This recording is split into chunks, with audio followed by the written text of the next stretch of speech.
Donc aujourd'hui pour présenter, je sais pas si vous êtes familier avec l'univers de Warhammer. Donc comme dit, on fait des lives sur les univers de fiction. Si vous avez des univers de fiction que vous voulez qu'on explore d'ailleurs, n'hésitez pas à les proposer sur Discord ou m'envoyer un message. Pour l'instant on a fait Warhammer, Star Wars et Seigneur des Anneaux. C'est 3 univers que j'ai un peu parcouru parce que 3 univers que j'aime beaucoup. Donc c'est 3 univers que j'aime bien faire. J'aime bien varier un petit peu tout ce qui est historique, classique, histoire réelle et histoire fictive, parce que c'est des univers qui sont assez riches et denses. Et il y a pas mal de choses à découvrir dedans et c'est toujours sympa de les parcourir. Donc aujourd'hui, on est parti sur l'histoire du Lion Blanc. Donc le Lion Blanc, c'est un guerrier elfique, à l'élite un petit peu des guerriers elfiques qui se baladent. Je vais vous la faire en deux, avec un Lion Blanc. Et il y a des excellents bouquins qui sont dessus, que je conseille d'ailleurs, que je vais peut-être montrer avant de commencer. Des excellents bouquins. Comment qu'elle s'appelle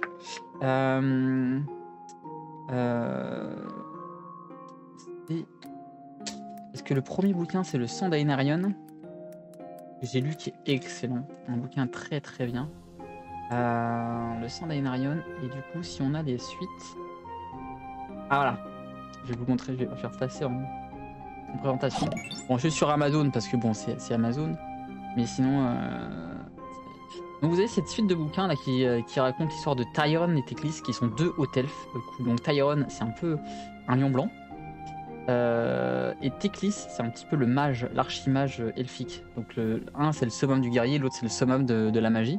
Et vous avez cette trilogie de bouquins qui est très intéressant. C'est Sand Aenarion, le premier, qui raconte la genèse de ces 2 personnages. Et après on a l'épée de Calédor, qui est un petit peu la suite. Et après le fléau de Maléfique, qui est vraiment pas mal. Et bon, vous voyez, il n'y a pas beaucoup de notations, mais ils sont très bien notés, parce qu'ils sont vraiment très très bons, ces 3 bouquins. Vous pouvez en savoir plus sur l'histoire du coup de ces 2 jumeaux elfiques. Déjà, c'est très rare dans l'univers des elfes de Warhammer d'avoir des jumeaux. Et ils ont tous les deux un don incroyable. Déjà, ils sont descendants d'Aenarion, qui est le premier grand roi, premier roi phénix elfique, premier grand roi phénix. Donc, voilà, qui a été un peu maudit, donc c'est pour ça qu'on appelle le sang d'Aenarion. Ils sont descendants d'eux et qui ont des prédispositions qui sont assez incroyables.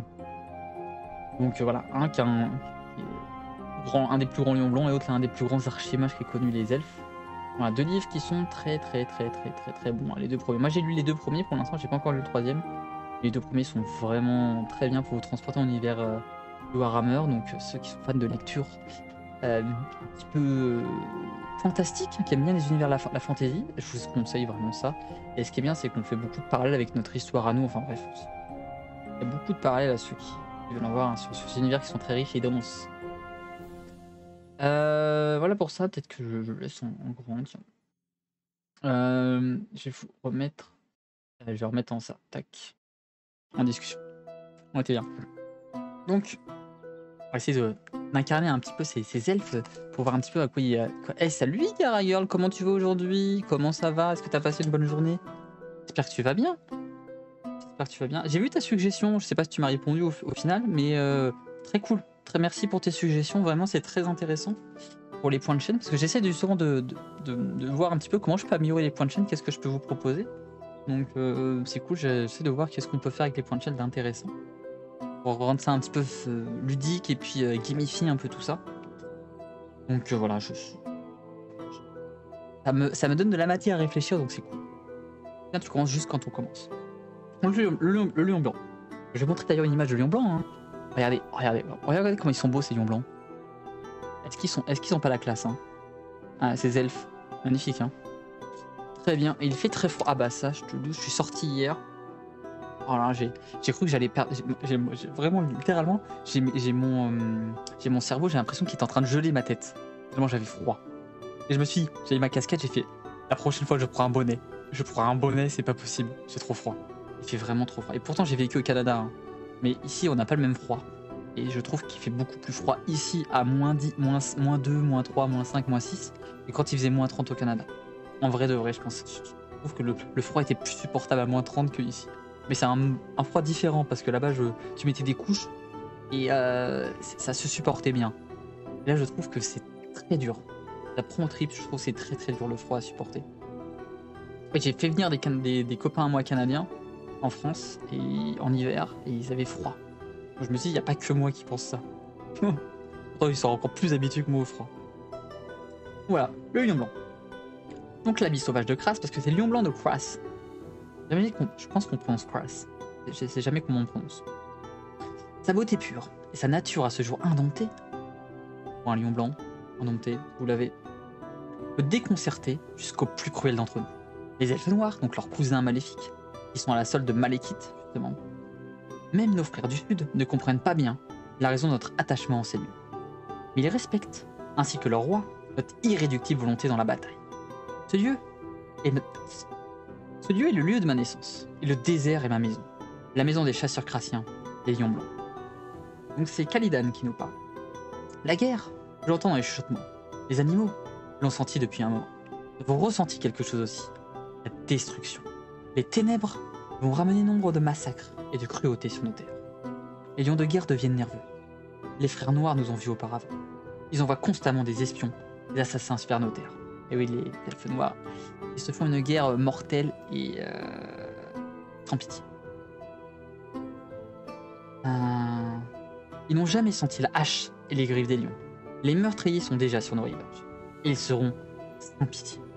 Les lions iront à la guerre. Et nous ne ferons preuve d'aucune pitié non plus. Le soleil de l'aube devrait poindre, mais au lieu de cela, nos nuages sombres couvrent le ciel, empêchant la lumière de passer. J'ajuste la poignée sur la manche de ma hanche, sur le manche de ma hache, et me prépare pour ce qui arrive. Roac peut sentir l'odeur des intrus dans les airs. Son manteau et sa crinière se hérissent. Il a hâte. J'ai jeté un œil sur son armure de bataille, ajustant ses courroies. En le regardant, je ne peux m'empêcher de me souvenir de toutes ces années d'entraînement. Oui, c'est des elfes, du coup, des années, des centaines et des milliers d'années d'entraînement. Ils sont rompus au combat.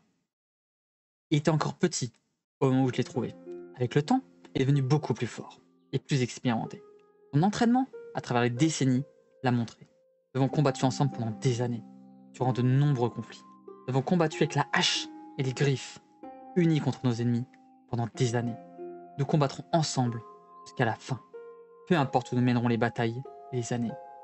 L'attachement entre le lion blanc et son lion, c'est vraiment un lien indéfectible. C'est vraiment un lien solide comme le roc, comme on dit.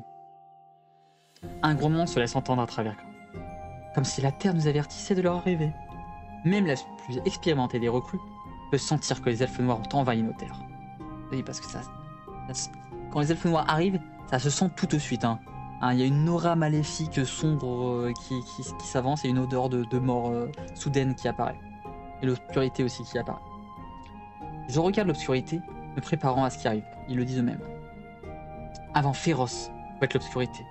Et les corps des lions blancs sonnent la charge. Roac pousse un hurlement vers les ténèbres et arbore un visage sauvage. Soudain, nous élançons.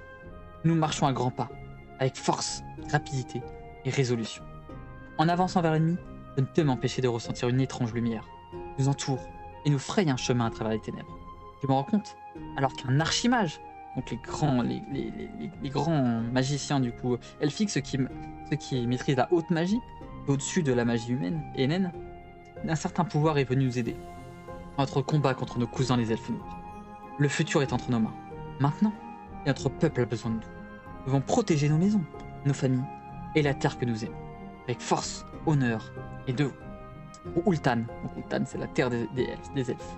Jeunes chasseurs, écoutez bien. Je vous transmettrai une connaissance ancestrale. Écoutez et apprenez de mes enseignements. Car lorsque je partirai, la défense de la lumière sera entre vos mains et celle de nos frères. Nous devons protéger les races les plus faibles contre la destruction, comme le roi Phénix l'a demandé. Et cela avec la force et la volonté. Et grâce à nos haches, nos coups de griffe, ce sera ainsi. Bon. Ils nous préviennent quand même aussi des hautes elfes que ne faites jamais confiance à un elfe noir. Vous le savez déjà, mais un petit rappel ne fait pas de mal, parce que les elfes noirs sont pas vraiment fiables, ils sont assez perfides, vicieux, maléfiques, indignes de confiance, enfin, vous pouvez mettre tous les maux de la Terre, en fait, tous les vices de la Terre, les 7 péchés capitaux, vous prenez les 7 péchés capitaux, et les elfes noirs, je pense que c'est ceux qui incarnent le mieux. C'est comment le nom de la mère de Malekith? La mère de Malekith, comment elle s'appelle déjà? Parce que son père c'est Aenarion. Mince, j'ai oublié le nom de sa mère. Malekith, j'ai oublié tout. Oh, c'est pas mon. Attends, je vais aller vérifier. Sur Wiki. Parce que son père c'est Aenarion. Comment qu'elle s'appelle déjà? Ah oui, attends, c'est. Oh, je l'ai. Oh, je l'ai. Oh. En plus, je l'ai joué parce qu'on l'a joué dans Total War Warhammer 3. Comment ça s'appelle? Malekith. Bon, je tape Malekith. On va trouver. Comment qu'elle s'appelle déjà? Ah non, comment qu'elle s'appelle Malekith? Malekith. Malekith Warhammer. Comment elle s'appelle sa mère? Rofenix Aenarion. Asburn, Malekith. Ah, c'est Morati. Morati, c'est vrai. Morati, c'est ça. Morati, sa mère. Son nom m'échappe. Et très intéressant. Tu vois, dans le son d'Aenarion, du coup, le premier volume que j'ai montré, si je remets en présentation ici. Le premier volume ici, justement, on a l'histoire d'Aenarion, de Malekith et du coup de sa mère et un petit peu de Morati. En fait, non, en fait, si tu fais de l'arbre généalogique, tu as Aenarion. Aenarion, du coup, bah, c'est lui là. T'as le premier dans Aenarion là. Aenarion qui est le grand roi phénix qui est au-dessus. Du coup, qui est marié à Morati. Morati, du coup, elle a engendré du coup après Malekith. Et en fait, Teclis et Tyrion, ce sont des descendants. Mais de loin, très loin. Il y a plusieurs générations entre les deux. C'est des descendants en fait. Ils sont descendants derrière. Et du coup, ils sont descendants du coup d'Aenarion, le premier roi phénix, enfin premier grand roi phénix qui est mort au combat. Donc c'est un peu la mère du lion blanc, tu vois, par un grand arrière grand-mère. Si tu remontes loin. Moi je suis en train de partir sur une autre page, moi. Hop. Mon petit lion blanc. Alors oui, j'étais changer ma page. Alors oui. Lion blanc. Il est trop des épées. Une petite page. Hop, je change de page. Je viens sur ma page. Donc c'est quoi un lion blanc? Donc un lion blanc. Vous avez sans doute aperçu de féroces animaux sauvages, dans des cages ou pas loin des portes de la ville. Croyez-moi, lorsque je vous dis que vous n'avez jamais vu une bête aussi magnifique que le lion blanc, la compagnie, le compagnon des guerriers haut elfes, les lions blancs. Les lions blancs et les lions de guerre vivent et combattent en tandem. Une fois qu'un haut elfe a choisi sa bête, elle et lui deviennent inséparables et forment presque un seul esprit. Il y a vraiment une très grande connivence d'esprit de symbiose entre les lions et leurs lions de guerre. Et ça se vaut avec le matériel aussi. Les elfes, les hauts elfes ont cette particularité de créer une sorte de symbiose avec leur équipement, leurs armes. Alors les elfes morts le font aussi à un degré un peu moindre, un peu différent parce qu'ils le font grâce à la corruption. Mais les hauts elfes arrivent à une sorte d'esprit, en fait, une sorte âme-esprit entre leurs équipements qu'ils enchantent du coup par la force de l'esprit et de la magie et qui sont liés un petit peu à leur volonté. Et ils arrivent à les faire mouvoir avec leur volonté. C'est pour ça qu'ils ont une certaine aisance et élégance. Oh salut Anaïs, mais ça fait trop plaisir de te voir. Oh, ça fait trop plaisir. Tu sais que quand j'ai vu ton message sur le chat, j'ai fait sur Discord, j'ai fait il faut que je t'envoie un message parce que ça faisait longtemps à un moment que je t'avais pas vu. Je me dis je voulais prendre de tes nouvelles en plus. Je me suis dit ah tiens il faut que je prenne des nouvelles, ça fait un moment que je t'ai pas vu. Donc ça me fait plaisir de te voir à la fois sur Discord et sur le chat. Donc trop cool. J'espère que tu vas bien en tout cas. Je te souhaite une bonne année parce que du coup on s'est pas vu depuis la nouvelle année. Donc merveilleuse année à toi. Merveilleuse année à tous ceux qui ont rejoint le chat aussi. C'est vrai qu'on s'est pas vu, c'est la première fois pour certains qui viennent. Donc merveilleuse année à tout le monde. Passez une magnifique année. Voilà, qu'elle soit remplie d'amour, de réussite et puis de santé aussi. La santé surtout. J'aime pas me présenter, mais c'est pas grave. C'est pas grave. T'as fait ça très bien. T'as fait ça très bien, Anaïs. Voilà. Question AD. Ah oui, les lions qui forment un seul esprit avec leur lion de guerre. Durant la bataille, le lion rapide distrait les ennemis et leur déchire la chair. D'ailleurs, je vais vous montrer après à quoi ça ressemble un lion et un lion blanc. On va voir ça. Tandis que le lion blanc frappe les parties les moins protégées de leurs armures. Ils combinent leurs attaques pour un assaut mortel. Et rare est l'adversaire qui peut résister à la furie combinée de l'elfe et du lion. Peu importe où se trouve le lion blanc, son compagnon est toujours dans les parages. L'Empire a fait appel aux nobles, alliés des hauts elfes, mais il ne faut pas oublier que nous, les lions, sommes les plus nobles de tous. Alistair Sinclair, Scholar Emeritus, Université de Noul. Donc l'Université de Noul, c'est la plus grande université, on va dire, humaine pour université de magie. Bien sûr, ça vaut pas la tour de Hoertz chez les hauts elfes, qui est la plus grande université, plus grande académie de magie. Et bonne année et santé mais bien sûr, bonne année et santé à tout le monde. vont être un haut elfe. Qu'est-ce que c'est être un haut elfe? Parce que haut elfe, ça a quand même stature, hein, il se croit un peu supérieur à tout le monde. Vous serez sans doute envoyé avec tes toutes nouvelles recrutes vers les îles Blafar. La tour du lever de lune est votre point de départ en tant que jeune chasseur principal. Vous trouverez des quêtes, vous commencerez du coup à... Vous commencerez déjà à vous battre pour gagner de l'argent et pour vous augmenter vos bonhommes. Donc nos frères perdus, les elfes noirs, ont envahi les rivages et nous avons été choqués par le récent départ du roi Phénix. Le roi Phénix, c'est le roi elfe. Cela a conduit à un appel aux armes pour ceux qui sont capables de participer à l'effort de guerre, de se hâter pour empêcher la chute de la ville. Le roi a plus que jamais besoin de nous. Ne vous laissez pas tomber. Ne nous laissez pas tomber, petit. Il nous appelle à nous, qui sommes le futur des combattants elfiques, du coup, en tant que lion blanc. Silvachara mène les efforts de guerre. Il aura besoin des compétences des lions blancs. Offrez-lui leur service en affrontant les adversaires noirs de la zone. Nettoyez la zone et purifiez-les des elfes noirs. Parce que les elfes noirs ont un peu envahi la zone, donc il faudrait vraiment les enlever, parce que bon, c'est comme chez nous. Nos cousins, on les aime bien, mais pas trop. Mais il faut pas les sous-estimer. Parce que, comme on dit, leur perfidie et leur corruption, leur sournoiserie n'ont aucune limite. Ils sont prêts à tout. Donc, Silvachara vous a sans doute donné des indications pour aller débusquer ces elfes noirs et aller les déboîter. Qu'est-ce qu'on pourrait vous dire de plus? Ok. Donc ça, c'est bon. Donc, ah oui. Truc important à savoir quand on a un elfe noir. Je file bonne soirée. Salut Frank Sinatra. Et ben, bonne soirée à toi. Amuse-toi bien. Truc à savoir, c'est le top 5 du repas du lion. Donc le lion, voilà, on voit petit lion. Je vous montre encore une petite image. On a une petite image de lion. Il est là. Voilà. Top 5 de son repas. Donc, ce qu'il aime le lion, en premier. Numéro 1, c'est les fesses de squig. Petites fesses de squig. En fait, on va vous montrer un petit squig, à quoi ça ressemble pour ceux qui connaissent un peu moins l'univers. Les squigs. Où est-ce qu'ils sont nos petits squigs? Hop, je vais vous mettre ici. Squig. De toute façon, on va revenir tout à l'heure là-dessus. Petit squig. Voilà, petit squig, hop. Petit squig. Non, c'est pas le bon. C'est celui-là. Je me trompe d'anglais. Les petits squigs, c'est ça les squigs. Vous voyez, les petits squigs. Les petits squigs, hein, c'est un peu les compagnons des gobelins de la nuit notamment. C'est génial ce truc. Ah, mais ça a l'air magnifique. C'est incroyablement génial, mon ami. Oui, j'ai encore perdu ma page, mais moi je suis un... Je vous montre des choses et après je vais faire ma page. Les squigs, voilà. Donc c'est ça les squigs, donc c'est ça que les zombies aiment bien. Voilà, c'est le retour des bannes. Ça déboîte les bottes. Des bottes en moins, on aime bien, on aime bien faire la guerre aux bottes. Donc, deuxième chose, j'aime bien les jarrets de chaos.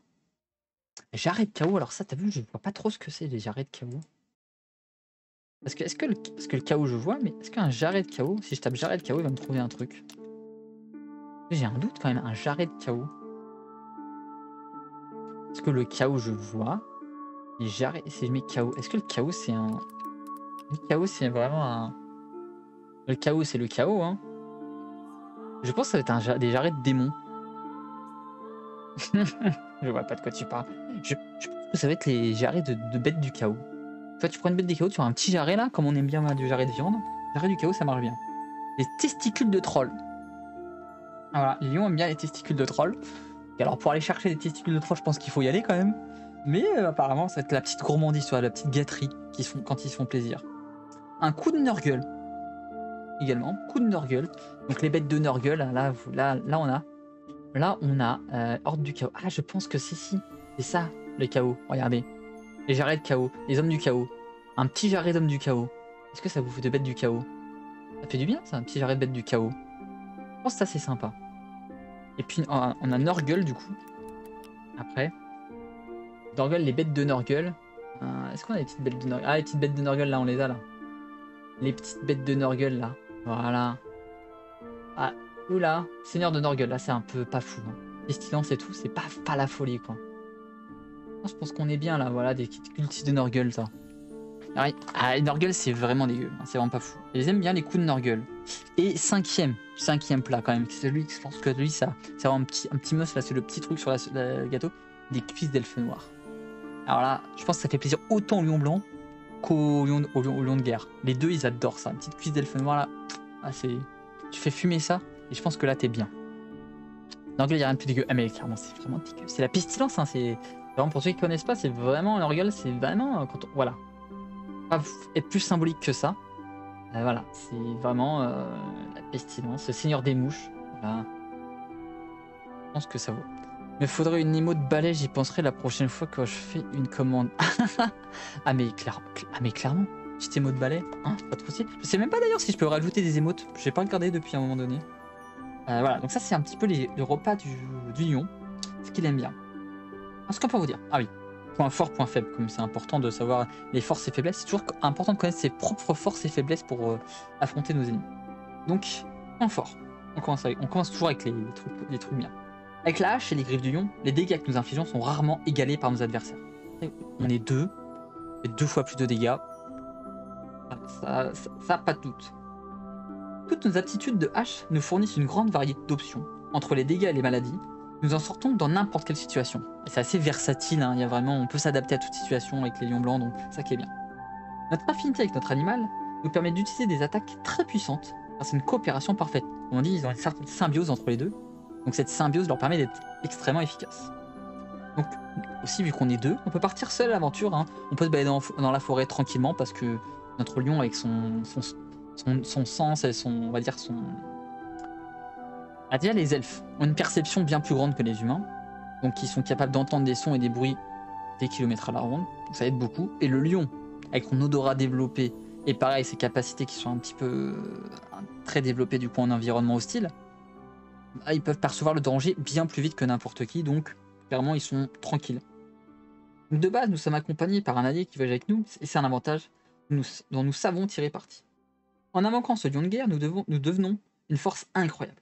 Ajoutez à cela toutes nos compétences et aptitudes avec la hache, et vous réaliserez que nous possédons un arsenal offensif incroyable. Même si l'ennemi connaît notre force et qu'il essaie de profiter de notre faiblesse, nous connaissons aussi les siennes et nous savons nous protéger. Tremblez, le lion arrive, il rugit. Ils sont si forts qu'ils peuvent partir seuls à 2. Elle est bonne, elle est validée. La VAR la valide, elle est validée par la VAR. En même temps, est-ce qu'ils sont vraiment 2? Parce qu'ils sont en connivence, ils ont un seul esprit. Leurs 2 esprits ne font qu'un. Donc en fait, ils sont seuls mais à 2. C'est ça. Et bon, elle est bonne, elle est magnifique, je l'aime bien. Mon point faible. Bah en fait, leur point faible, c'est que ils savent pas s'auto-générer, ils savent pas s'auto-guérir, hein. Ils sont pas forts dans la magie, pansement des plaies, tout ça, c'est pas leur délire, hein.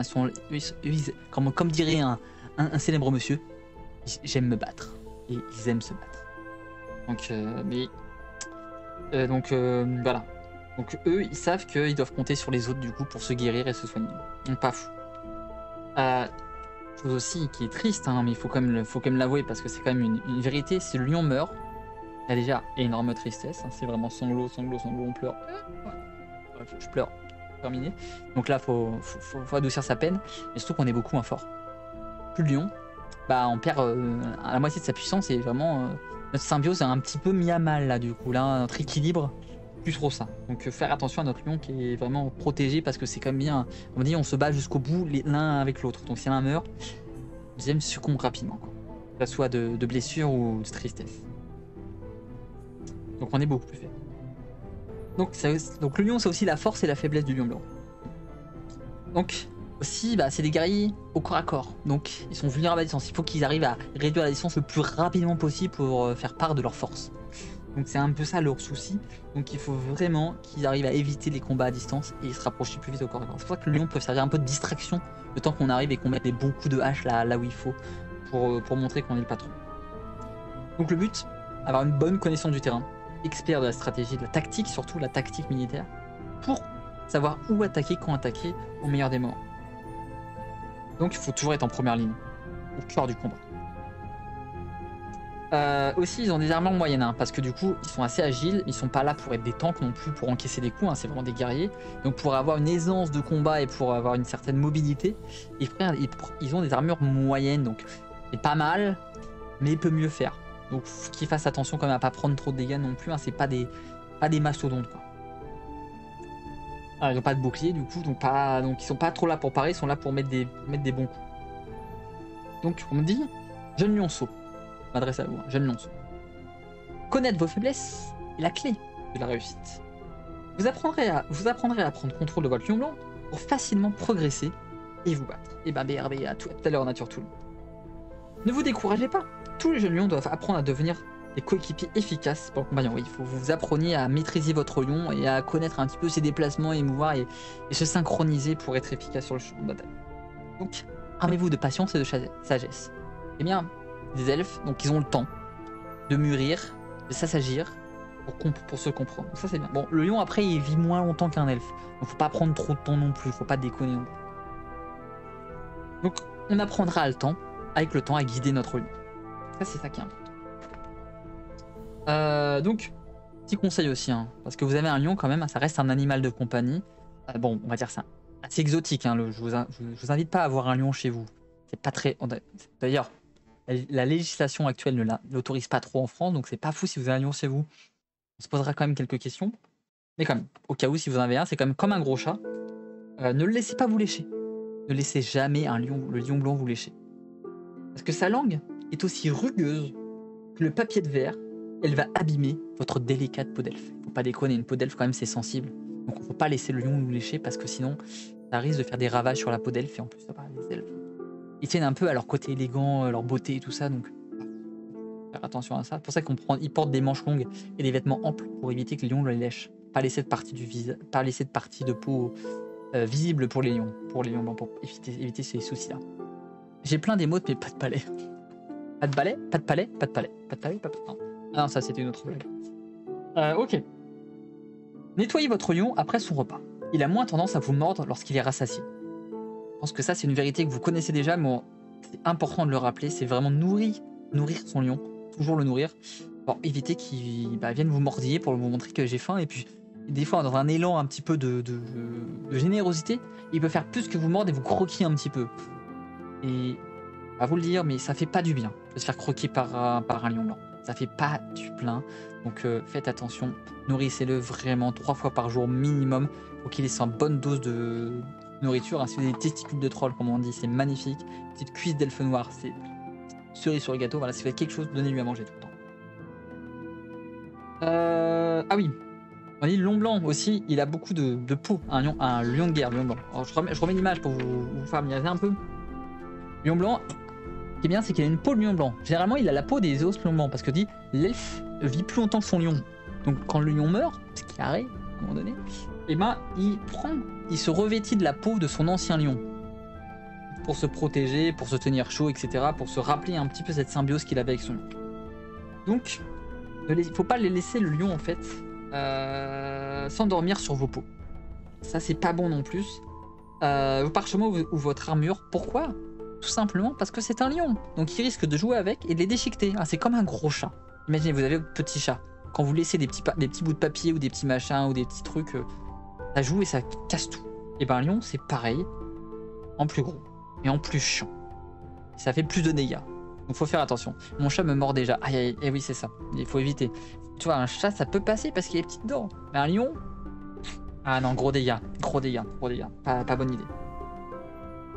Voilà. La première chose, c'est votre lion, vous êtes ensemble avec lui, donc il faut toujours savoir où il est. Parce que on sait jamais, il peut faire une connerie et ça peut vous mettre dans le pétrin. Donc toujours savoir où est son lion et toujours garder l'autorité sur son lion, c'est important. Parce que parfois, vous voyez, c'est un gros chat. Il peut prendre ses aises et se prendre le patron. Donc il faut lui mettre des règles strictes dès le début. Si vous l'éduquez pas au début, terminé. C'est lui qui va faire sa loi. Et vu que c'est un énorme chat, déjà, je sais pas si vous avez déjà vu des chats. Vous donnez pas de règles à un chat, il fait n'importe quoi. Bon, quand on lui donne des règles, il fait aussi n'importe quoi. Mais quand on lui donne pas de règles, c'est n'importe quoi. Donc si vous avez un lion blanc, une catastrophe chez vous, ça va être le dawa complet.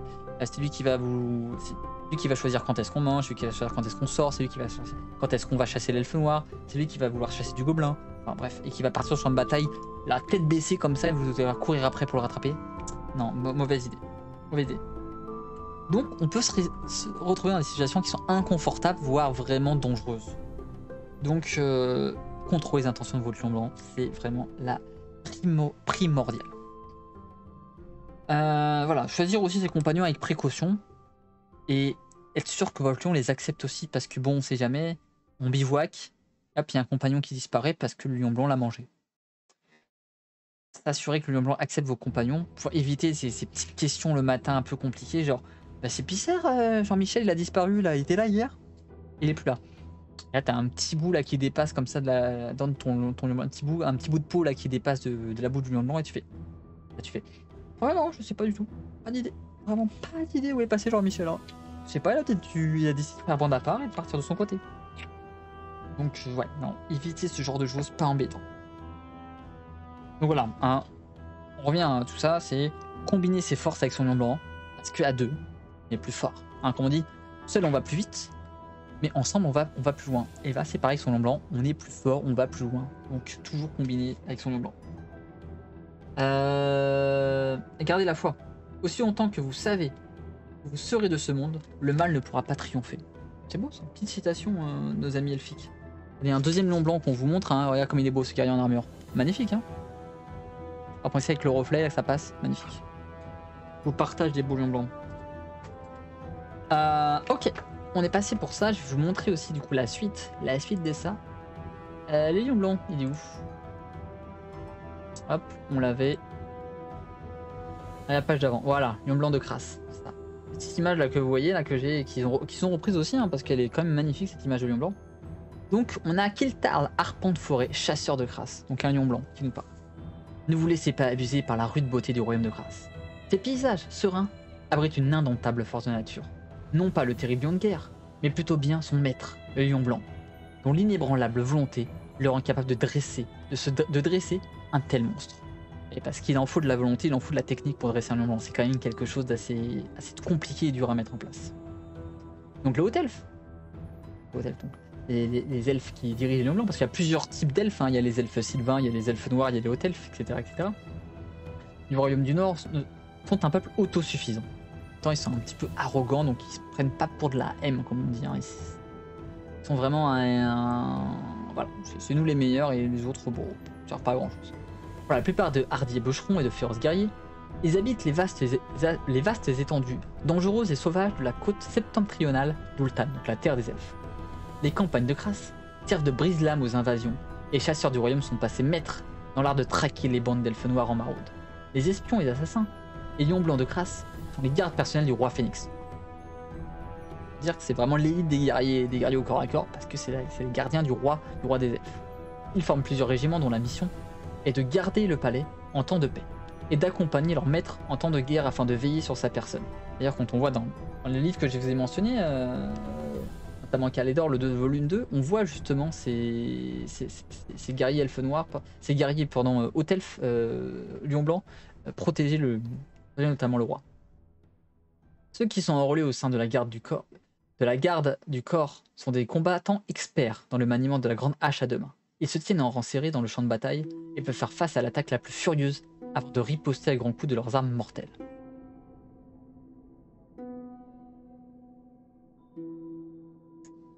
Donc, l'origine des lions blancs remonte à l'époque de Calédor, le troisième roi Phénix. Celui-ci chassait dans les terres de Crasse lorsqu'il reçut l'avis d'un messager lui annonçant qu'il venait d'être élu roi Phénix. Il prit immédiatement la route pour le temple d'Asurian, mais tomba dans une embuscade tendue par des assassins. Et oui, il y en a qui...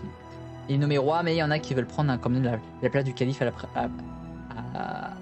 va devenir calife à la place du calife, donc forcément, c'est pas toujours vu d'un bon oeil les élections.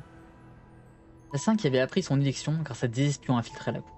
Calédor aurait probablement péri sans l'intervention d'un groupe de chasseurs de Crasse, qui jaillirent de la forêt et dispersèrent les assaillants avant de les achever de leur hache.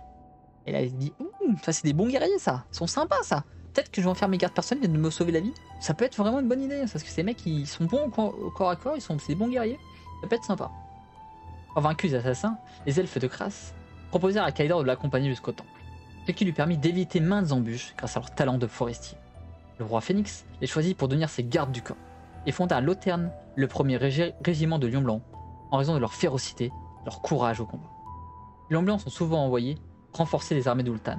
Ils ont pour mission de protéger les généraux et les archimages. En même temps, les archimages, c'est un peu des chips. Hein. Armure légère, c'est des magiciens, tout ça, ils ont des sorts pour se protéger. Mais ils sont pas contre des bons guerriers comme ça, bien solides, qui peuvent balayer d'un coup de hache leurs ennemis, hein, qui se rapprochent un peu trop. C'est pas mal, hein. Même s'ils ont des runes de protection, tout ça, c'est quand même bien d'avoir des gens physiquement présents. Sympa.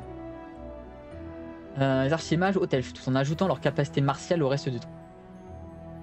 Les lions blancs sont renommés pour leur bravoure face aux pires adversaires et protègent leur seigneur quelles que soient les circonstances, sans montrer la moindre prudence pour leur propre vie. C'est un peu sauvage, hein. Les mecs ont un lion comme compagnon, faut être un peu cinglé dans sa tête, un peu barge. En fait, tout ce que tu dis, c'est le jeu Warhammer. Ouais, c'est dans l'univers de Warhammer, ça. C'est dans l'univers de Warhammer. C'est des personnages de l'univers de Warhammer, exactement. Exactement. C'est le lore de Warhammer. Et je trouve que c'est un lore qui est... ce qui est assez incroyable, c'est que c'est un lore qui est extrêmement riche, développé et très intéressant. Très intéressant, parce que tu peux faire plein de parallèles avec nous aujourd'hui. Et je trouve qu'ils ont vraiment, vraiment poussé ça au paroxysme des lores dans les jeux, quoi. Il y a pas mal de jeux qui sont bien développés au niveau des lores, mais je trouve que l'univers Warhammer est vraiment extrêmement développé, quoi.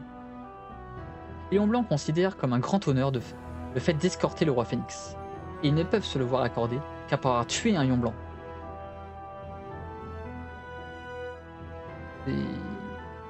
C'est dur. Et c'est pour ça que du coup ils ont une petite peau aussi, hein. L'un des animaux les plus féroces du royaume, à main nue. On va dire que c'est des vraies bêtes, hein.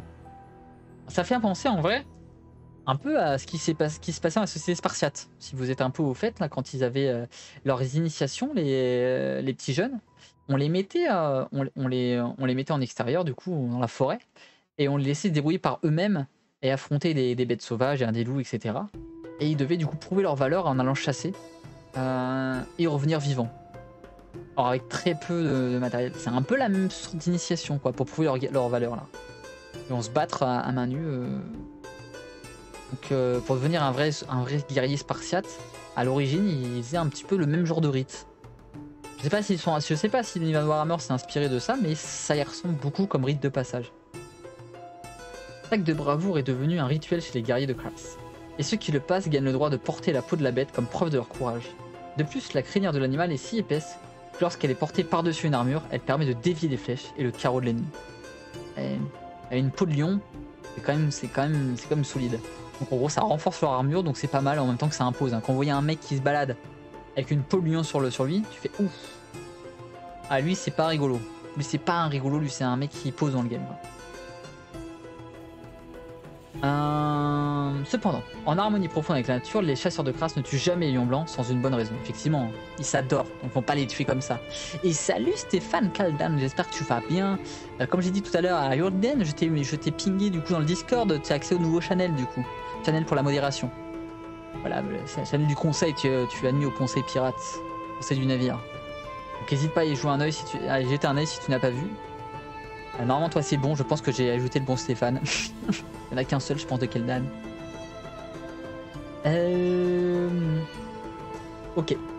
Même si la plupart des lions blancs appartiennent à la garde prétorienne du roi Phénix, hein, voilà les gardes prétoriennes, hein, là on fait encore une petite référence du coup à la Rome antique, hein. Un peu la même, en fait c'est un peu le même système qu'il y avait pour les gardes prétoriens. Si vous avez, j'ai pas ouvert de page wiki, tiens. W garde prétorienne, garde prétorienne. On va voir un peu le parallèle. Dans l'Antiquité romaine, la garde prétorienne était une unité de l'armée romaine conçue des soldats d'élite, initialement recrutés en Italie. L'unité tirait leur origine du petit groupe d'hommes dont s'entouraient les magistrats républicains connus sous le nom de préteurs. Et leur nom, du camp romain des légions romaines où était dressée la tente du combattant de la légion, le prétoire, latin praetorium. Qu'ils partageaient en campagne, c'est l'une des unités militaires les plus célèbres de l'histoire romaine. Les fameux préteurs, magistrats de Rome antique, il est de rang sénatorial. Il peut s'asseoir sur la chaise curule, il portait la toge. Il est précédé par 2 licteurs à l'intérieur de Rome et 6 hors du pomerium. Donc le pomerium c'est vraiment le contour de la Rome qui symbolisait en fait l'URPS, du coup la cité romaine. Parce que les armées n'avaient pas le droit d'entrer dans ce pomerium. Les membres de l'armée romaine n'avaient pas le droit d'entrer dans le pomerium. Bon, celui qui l'a, par exemple César l'a bravé il a bravé ce pomerium en rentrant avec ses armées, mais sinon c'était interdit par les lois romaines. Non, notamment quand il a passé le Rubicon. Donc voilà, donc sous la République, donc le début de la République, il n'existe pas de garde permanente chargée de la protection des officiers généraux.